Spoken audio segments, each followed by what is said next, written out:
আপনার হাতে থাকা একটি ইউনিভার্সিটি ডিগ্রি কি সত্যিই আপনার ভবিষ্যতের গ্যারান্টি, নাকি রিচার্ড ব্র্যানসনের মতো স্কুল ড্রপআউটরাই আজ পৃথিবীকে লিড করছে?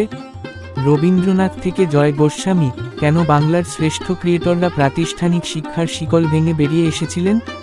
আজ আমরা এমন এক রেভলিউশন নিয়ে কথা বলবো, যেখানে এআই আপনার কোপাইলট হিসেবে কাজ করে এবং সার্টিফিকেটের চেয়ে আপনার অপারেশনাল এক্সপিরিয়েন্স আর ক্রিয়েটিভ পটেনশিয়ালই হয়ে ওঠে আপনার মানচিত্র।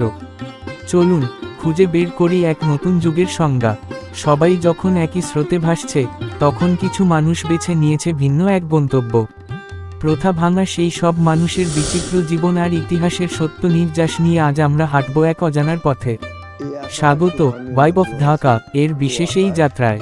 মেঘে আত্মহারা, সে আকাশে নৌকা খোলা আছে।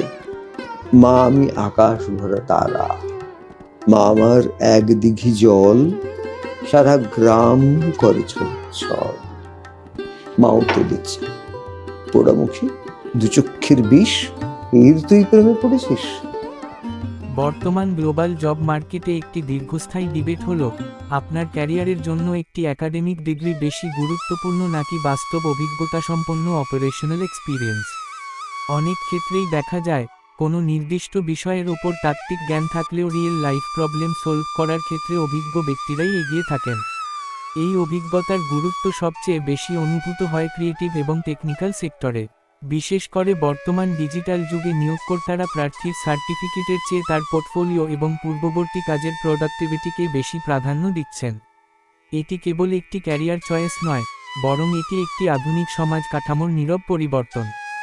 যখন একজন ব্যক্তি প্রথাগত শিক্ষার সীমাবদ্ধতা কাটিয়ে নিজের দক্ষতা বা স্কিলের মাধ্যমে নতুন কাজের সুযোগ তৈরি করেন, তখন সেটি আর কেবল ব্যক্তিগত উন্নয়ন থাকে না, সেটি একটি সামাজিক জব ক্রিয়েশন রেভলিউশনে পরিণত হয়।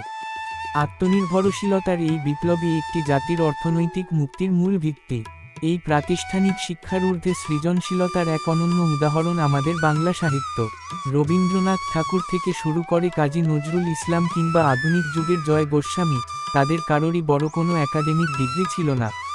তারা প্রমাণ করেছেন যে, কবিতার ছন্দ বা সাহিত্যের গভীরতা কোনো ইউনিভার্সিটির সিলেবাসে সীমাবদ্ধ নয়। তাদের এই ক্রিয়েটিভ ফ্রিডম এসেছে জীবনকে দেখার এক তীক্ষ্ণ পর্যবেক্ষণ ক্ষমতা থেকে। এই একই ধরনের মানসিকতা দেখা যায় গ্লোবাল এন্টারপ্রেনার রিচার্ড ব্র্যানসনের জীবনেও। শৈশবে ডিসলেক্সিয়া এর মতো লার্নিং চ্যালেঞ্জ থাকা সত্ত্বেও তিনি তার বিগ পিকচার থিঙ্কিংকে কাজে লাগিয়ে ভার্জিন গ্রুপের মতো বিশাল বিজনেস এম্পায়ার তৈরি করেছেন। ডিসলেক্সিক ব্যক্তিদের এই ইউনিক ভিজুয়াল থিঙ্কিং ক্ষমতা বর্তমানে ভিডিও এডিটিং, গ্রাফিক ডিজাইন এবং ইনোভেটিভ প্রজেক্ট ম্যানেজমেন্টের ক্ষেত্রে একটি বিশাল সম্পদ হিসেবে বিবেচিত হচ্ছে। তারা প্রমাণ করেছেন যে, তথাকথিত একাডেমিক উইকনেস আসলে একটি ডিফারেন্ট এবিলিটি বা ভিন্ন ধরনের সক্ষমতা মাত্র। বর্তমান বিশ্বে এই মানবিক বুদ্ধিবৃত্তিক লড়াইকে আরও সহজ ও শক্তিশালী করে তুলছে আর্টিফিশিয়াল ইন্টেলিজেন্স।